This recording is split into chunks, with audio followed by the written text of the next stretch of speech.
Bismillahirrahmanirrahim. Alhamdulillahirabbil alamin wassalatu wassalamu ala asyrafil anbiya'i wal mursalin sayyidina Muhammad wa ala alihi washabbihi ajma'in. Amma ba'd, fa qala al-musannif wa syari rahimahumullah ta'ala nafa'ana bihima wa bi ulumihima wa bi ulumi masyayikhina wa bi ulumil ulama'il 'amilin fid dharain amin. Qala Yahya bin Mu'adz rahimahullah min a'zamil ightirar indi at-tamadi fi adh-dhunub ala raja'il 'afwi. Al-Imam Yahya bin Mu'adz rahimahullahu ta'ala berkata, min a'zamil ightirar ay al-ijtira' ala Allah ta'ala indi at-tamadi ay al-mulazamah fi dhunub ala raja'il afwi. Kata beliau, termasuk paling besarnya keberanian seseorang kepada Allah, menurut saya, kata beliau, adalah dia selalu berbuat dosa kepada Allah seraya mengharapkan maaf dari Allah min ghairi nadamatin ay taubatin minha, tanpa dia menyesali dengan bertaubat. Jadi kata beliau, nomor satu termasuk hal yang dilakukan seorang hamba yang menunjukkan dia berani kepada Allah adalah yang pertama, dia selalu berbuat dosa tapi dalam hatinya berharap maaf dari Allah tanpa ada penyesalan, tanpa ada taubat.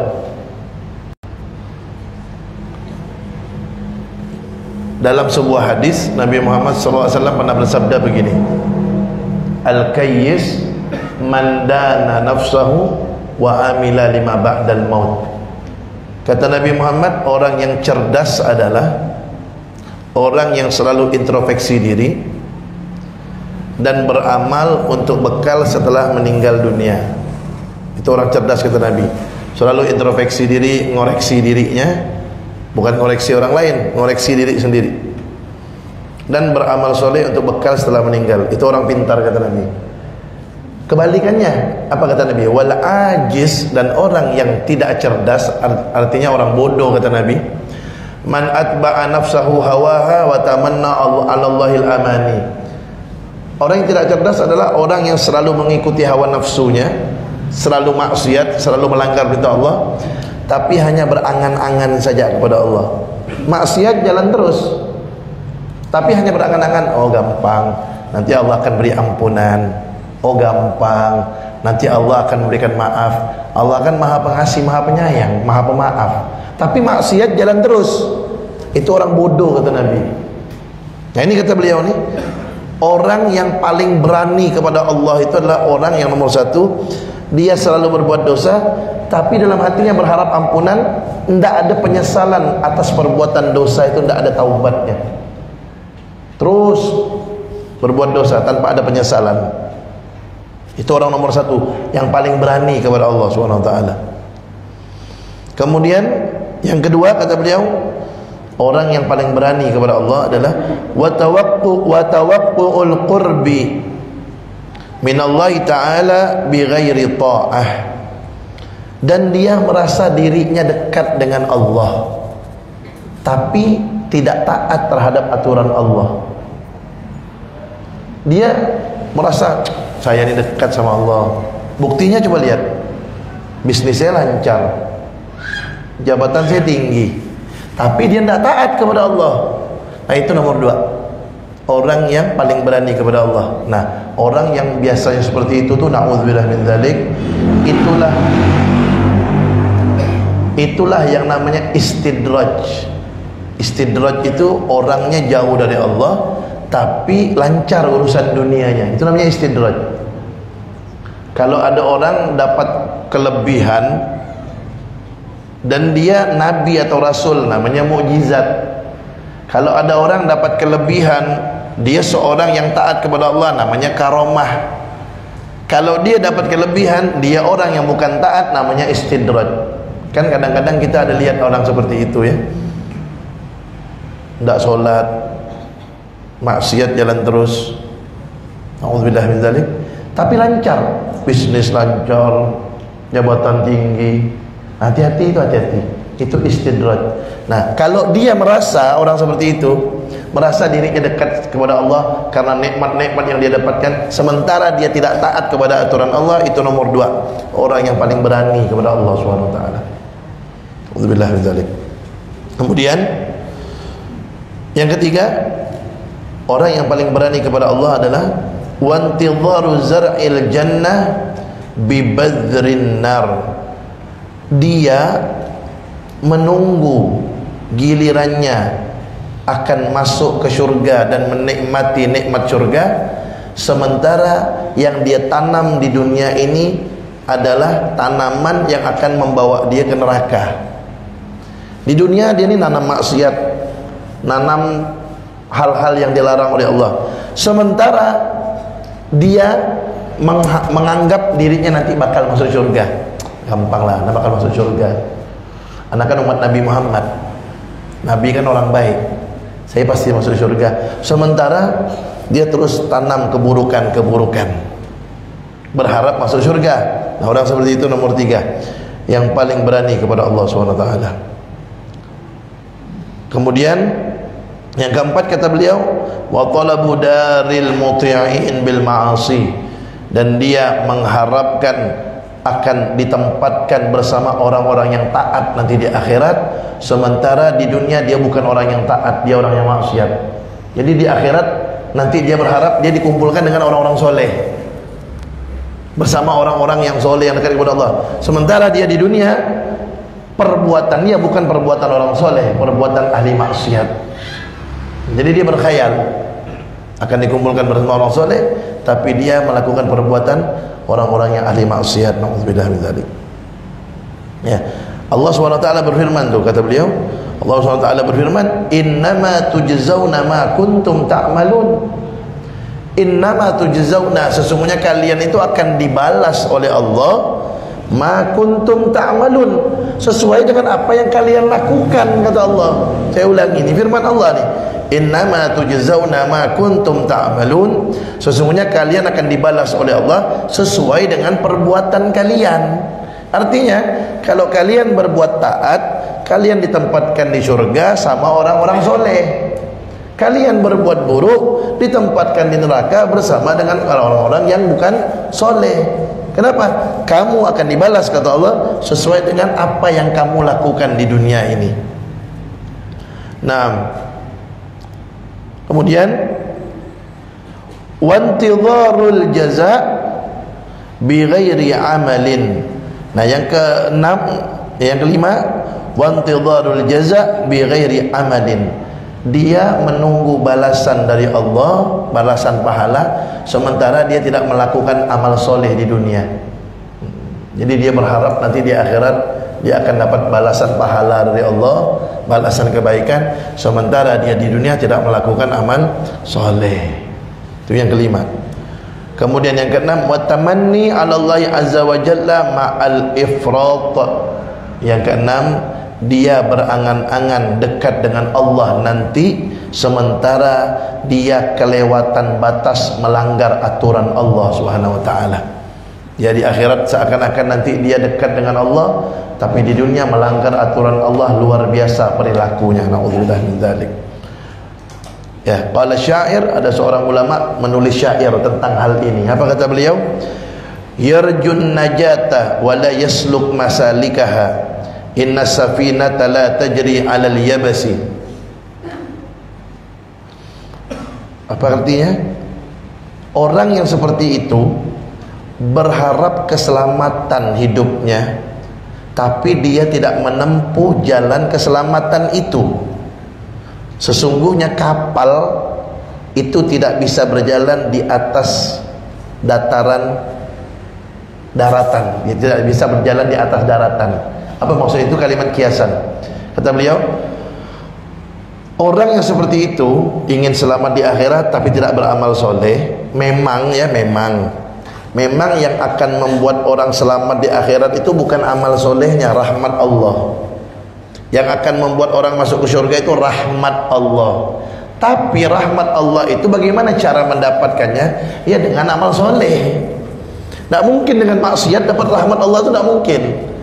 Bagaimana cara mendapat rahmat Allah? Di antaranya kita sholat berjamaah, kita hadir majelis taklim, kita baca Al-Quran, kita baca salawat, kita zikir, kita tahajud, kita baik sama orang, ya, kita duha, kita sholat qabliyah ba'diyah. Nah, itu kan hal-hal yang mengundang datangnya rahmat Allah.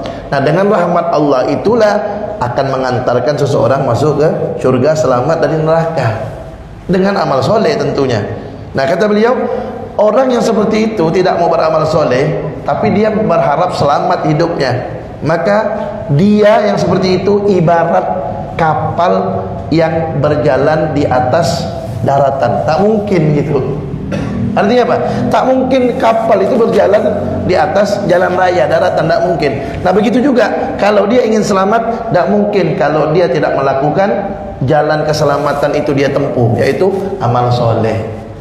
Ya, tak mungkin unta itu tak mungkin masuk ke dalam lubang jarum. Tak mungkin. Nah, begitu juga orang yang tidak beramal soleh tak mungkin selamat hidupnya. Sebagaimana kapal tidak bisa berjalan di atas daratan, sebagaimana unta tidak bisa dimasukkan ke lubang jarum. Seperti itulah orang yang tidak beramal soleh tidak akan mungkin selamat hidupnya. Na'udzubillah min dzalik. Nah, ya, nanti kan Nabi Muhammad SAW di akhirat itu kan, beliau, bagaimana cara beliau mengenal umat beliau? Umat beliau kan banyak. Umat beliau banyak. Bagaimana cara beliau mengenal umat beliau? Ya, sekarang aja ini sudah tahun 1445 Hijriah. Itu dimulai dari hijrahnya Nabi. Hijrahnya Nabi itu ketika beliau umur 53 tahun. Sedangkan beliau diangkat menjadi Rasul umur 40 tahun. Ya, berarti beliau itu berdakwah dari mulai umur 40 tahun sampai sekarang dakwah beliau terus berlanjut. Siapa yang melanjutkannya? Para ulama.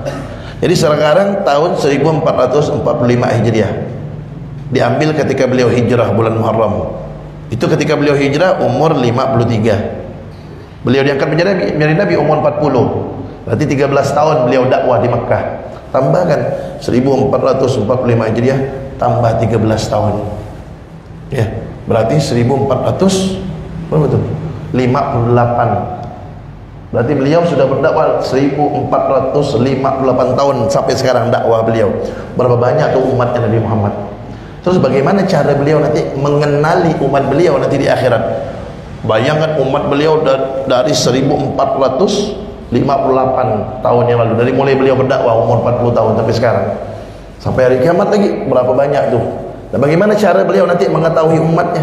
Di antaranya kata beliau, urran muhajjalin min atharil wudu. Beliau akan mengenal umatnya nanti dari muka dan tangannya akan keluar cahaya, bekas wudu kata Nabi. Makanya kita kalau wudu itu disunahkan lebihkan dikit basuhnya, tangan lebihkan dikit, kaki lebihkan, karena itu akan mengeluarkan cahaya. Dari situ Nabi Muhammad akan kenal kepada umatnya. Itu diantara cara bagaimana kita nanti selamat di akhirat. Bagaimana caranya? Wudu. Nah, kan tak mungkin wudu saja tanpa solat kan gitu. Dalam berarti saya wudu ya, lebih solat tak usah. Biar Nabi kenal, nyaman benar kan?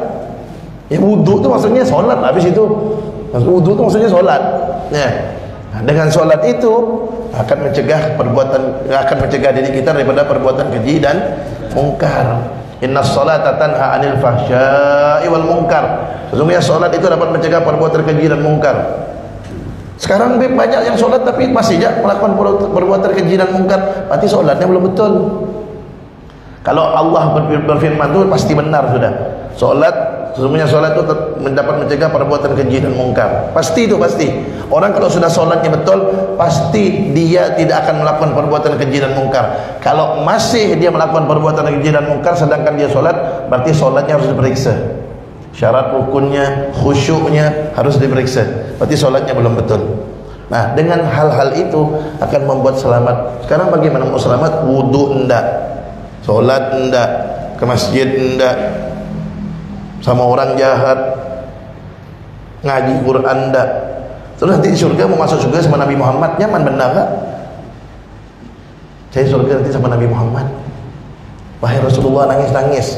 Ya Rasulullah, kata dia, solat tak ada, selawat tak ada, ke masjid tidak, hanya berharap, itu macam itu tadi kata beliau, hanya berharap nanti dekat dengan Allah, hanya berharap nanti dekat di tempat orang-orang soleh.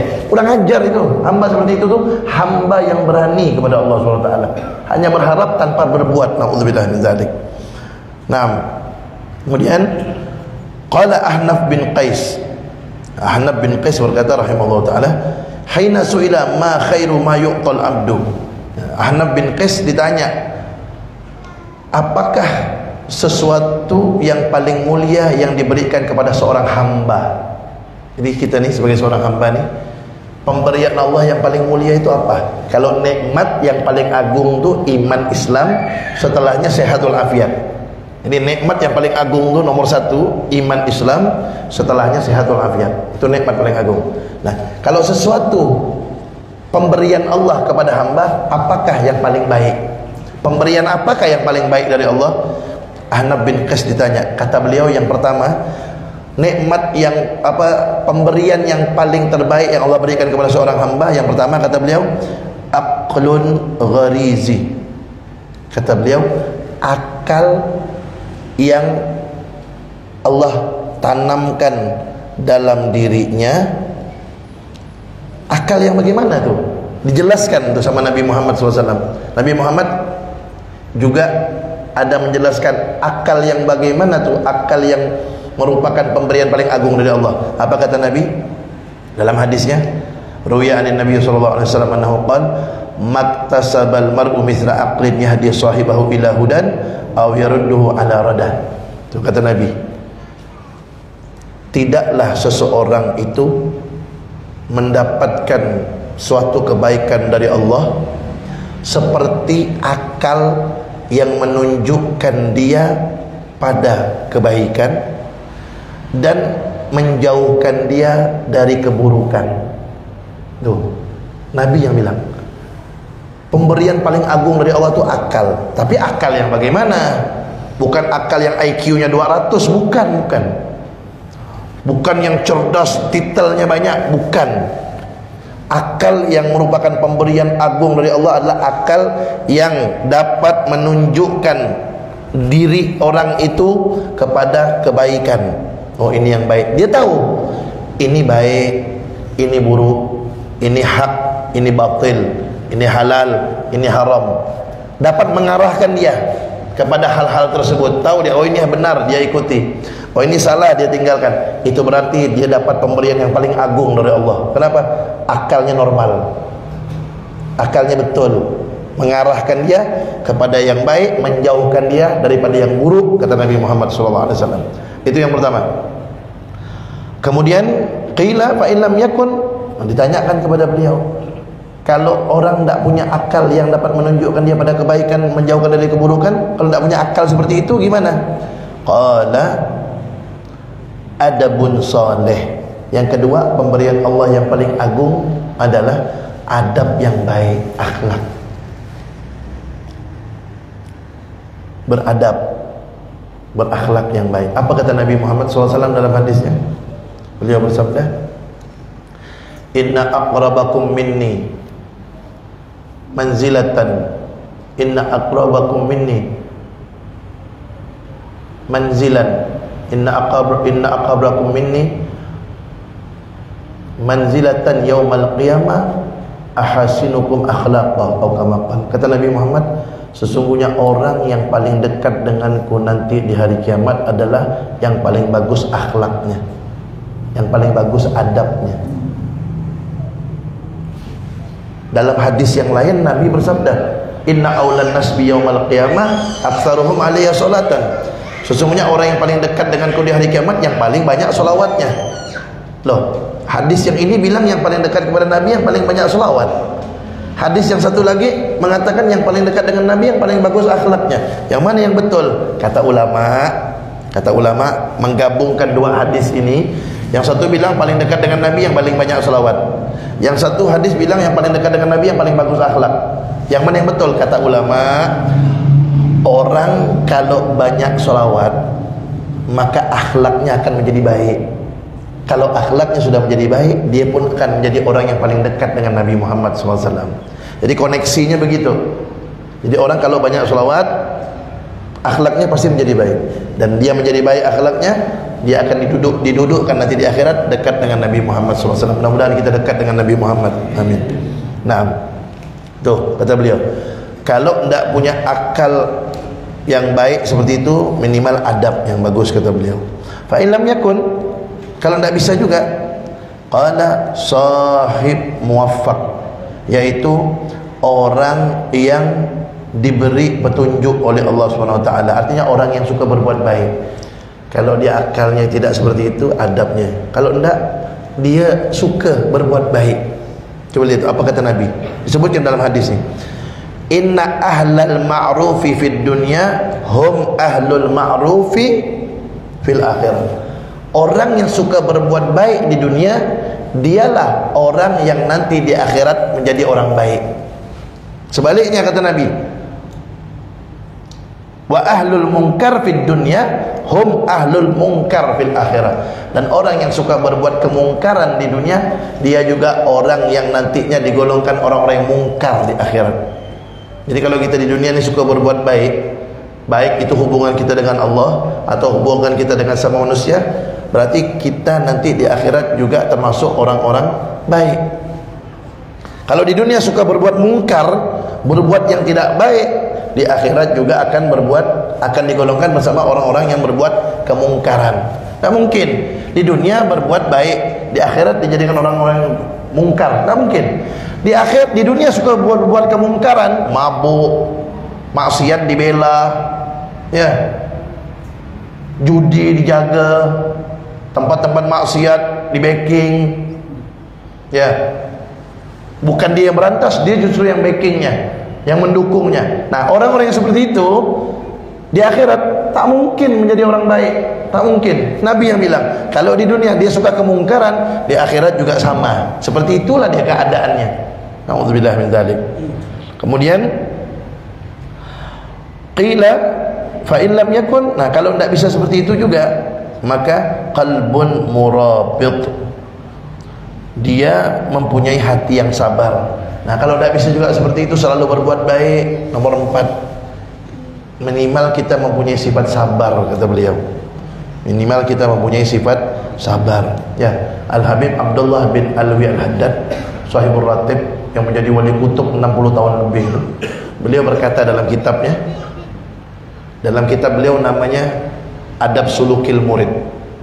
Di situ kata beliau, ada tingkatan yang lebih hebat dari sabar, kata beliau. Kita diganggu orang, dicaci maki orang, dihina orang, sabar, itu udah hebat dah.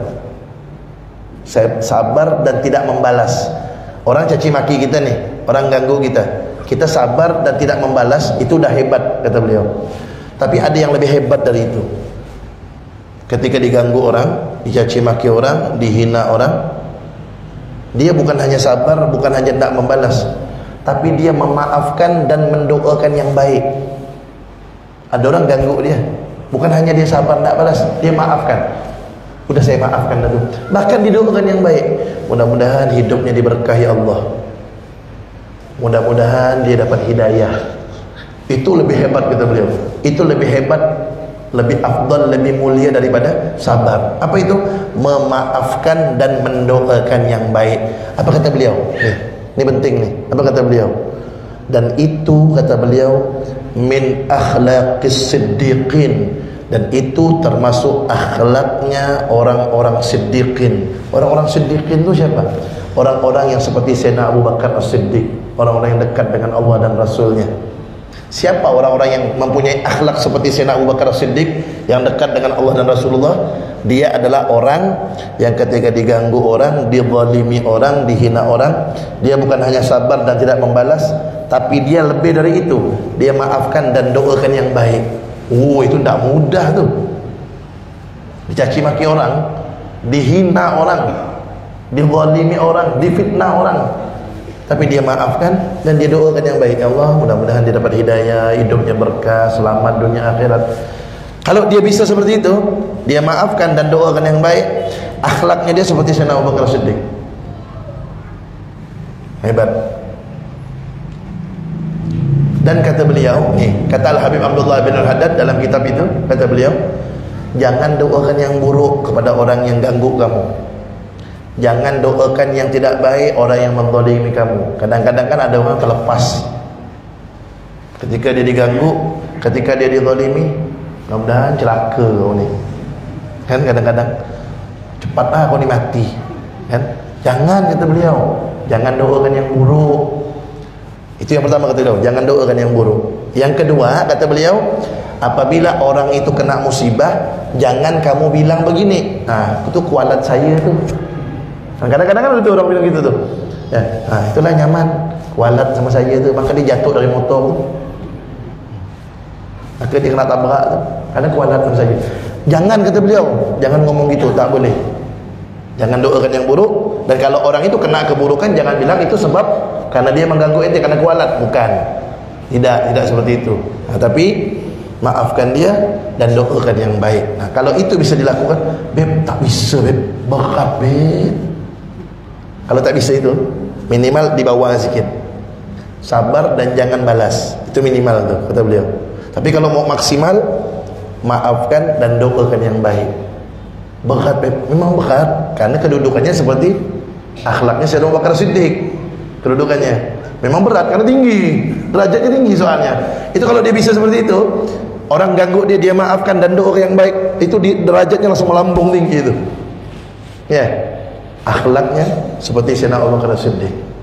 Memang berat, tapi balasannya pun tinggi di sisi Allah SWT, besar balasannya. Nah, kemudian sabar. Fa illam yakun, kalau tidak bisa juga seperti itu, kata beliau, tulus somti, banyak diam, kata beliau. Banyak diam. Artinya, sekiranya kalau ngomong tidak manfaat, bagus diam lah. Kemarin pada malam Sabtu yang lalu sudah kita bahaskan, orang yang paling besar siksanya di akhirat adalah orang yang paling banyak ngomong tak genah. Omongannya tak jelas, tak ada manfaat. Itu orang yang paling banyak siksaan di akhirat. Tapi bukan enggak kita nih kalau ketemu orang diam terus. Enggak beb, saya takut ngomong beb, nanti saya banyak dosa. Bagus begitu tuh, takut dosa, bagus. Cuman kita kalau berbicara, kalau kita niatnya baik, bisa jadi pahala. Nih saya kasih contoh ya. Ada orang datang nih sama kita, kita ajak dia bicara, kita bikin senang dia. Bikin orang senang itu, kata Nabi, termasuk amalan yang paling mulia. Idkhalus surur ala qalbil mu'min, menyenangkan hati orang yang beriman termasuk amalan yang paling mulia.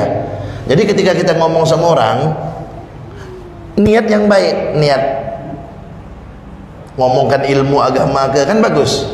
Kalau tidak ngomongkan ilmu agama, minimal menyenangkan hati dia, selama tidak melanggar syariat ya. Contoh begini, apa kabar? Itu kan bagus, menyenangkan hati orang. Itu termasuk amalan yang paling mulia, menyenangkan hati orang. Ya Allah, lama tak jumpa, makin muda ya ni. Kan menyenangkan hati orang tu. Anak berapa? Kan basa-basi gitu kan. Anak berapa? Makin sehat kan nampak tu kan. Itu menyenangkan hati orang seperti itu tu. Itu bukan omongan yang tak manfaat tu. Omongan yang tak manfaat tu omongan yang tak ada arahnya, tak terarah. Ngomong misalnya kan, duduk-duduk ngomong tu tak ada manfaat, tak terarah ke mana. Tapi kalau kita omongan kita tu kita niatkan untuk menyenangkan orang, malahan jadi ibadah tu omongan kita. Ya, ajak di rumah yuk, kasih kopi kan, kasih kue banyak, gimana keluarga, gimana ibadah sambil dakwah kan. Kemudian senangkan hati dia. Justru kalau kita menyenangkan hati orang itu termasuk ibadah yang paling mulia. Jadi pandai-pandailah kita ya. Sekiranya omongan tak manfaat, apalagi riba, udah bagus diam. Omongan tak manfaat aja jangan, apalagi sampai riba, fitnah segala macam. Yang tak manfaat aja, makin banyak ucapan yang tidak manfaat disebutkan, diucapkan, makin banyak siksaannya, kata Nabi Muhammad SAW. Tapi kalau kita niatkan untuk dakwah, niatkan untuk menyenangkan orang, itu berubah, bukan tak manfaat tapi menjadi pahala. Ketika ngomong sama orang tu pikir-pikir dulu, ini manfaat, ini manfaat, omongan menyenangkan orang. Jangan enggak diam-diam enggak. Diam terus kan. Jangan. Pandai-pandai kita. Makanya di situlah keluasan ilmu itu seperti itu. Keluasan ilmu itu jadi kadang kita memang harus diam kapan? Ketika kalau omong itu tidak manfaat, atau riba, fitnah, adu domba. Tapi kadang-kadang kita harus ngomong kapan? Kalau itu ilmu, dakwah, ada kebaikan, dan untuk menyenangkan orang. Jadi bukan hanya dakwah ilmu ya, menyenangkan orang juga itu mendatangkan pahala. Bahkan itu termasuk ibadah yang paling mulia untuk umat Nabi Muhammad SAW. Nah, kata beliau, fa in lam yakun, kalau tak ada juga, akalnya tak ada cerdas, ya tidak bisa menunjukkan dia kepada perbuatan baik. Adab tak ada baik, kata beliau. Adabnya pun tak baik. Kemudian kata beliau tadi, dia bukan orang yang suka berbuat baik, dan dia bukan orang yang sabar. Tidak banyak diam, banyak omong yang tak manfaat. Nah, kalau dia tidak ada semuanya tu, akal tak baik, adab tak bagus, tak suka berbuat baik, kemudian hatinya tidak sabar, tak banyak diam. Kalau tidak ada itu semua dalam dirinya, kata beliau apa? Mautun hadir, maka bagus mati lah orang macam itu, kata beliau. Tu beliau bilang, maka bagus mati lah. Nauzubillah min zalik. Nah, kenapa? Karena tidak ada sifat baik dalam diri dia. Kalau orang tidak ada sifat baik itu, maka lebih bagus mati. Ya. Apa kata Nabi Muhammad SAW? Nabi Muhammad SAW dalam hadisnya berkata, apa kata Nabi? Khairun nas man tala umruhu wa hasuna amaluhu. Manusia yang paling baik itu, kata Nabi, yang panjang umur, bagus amalnya. Itu kata Nabi. Wa syarrun nas, dan manusia yang paling buruk, man tala umruhu, yang panjang umur, wa sa'a amaluhu, buruk perbuatannya.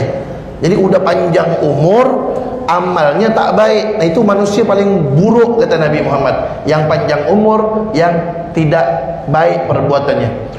Umur tua solat tak ada, umur tua maksiat jalan terus, tak sadar-sadar.